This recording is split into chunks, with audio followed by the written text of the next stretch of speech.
بسم اللہ الرحمن الرحیم۔ سونے کے تشت میں زمزم سے قلب اطہر کا دھویا جانا۔ واقعہ معراج جن حدیث میں بیان کیا گیا ہے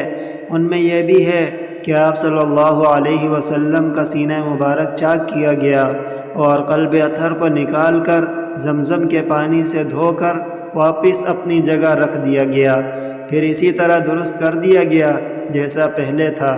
آج کی دنیا میں جبکہ سرجری عام ہو چکی ہے، اس میں کوئی اشکال نہیں ہے، اور زمزم کے پانی سے جو دھویا گیا اس سے زمزم کے پانی کی فضیلت واضح طور پر معلوم ہوئی۔ احادیث میں یہ بھی ہے کہ آپ کے قلب اطہر کو سونے کے تشت میں دھویا گیا تھا اور یہ برتن جنت سے لایا گیا تھا،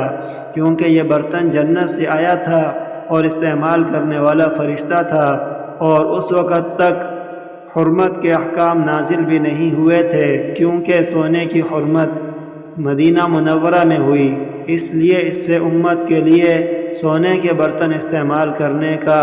جواز ثابت نہیں کیا جا سکتا۔ اور ایمان و حکمت سے بھرنے کا یہ مطلب ہے کہ اس سے آپ کی قوت ایمانیہ میں اور قلب مبارک کے حکمت سے لبریز ہونے میں اور زیادہ ترقی ہو گئی اور عالم بالا میں جانے کی قوت پیدا ہو گئی۔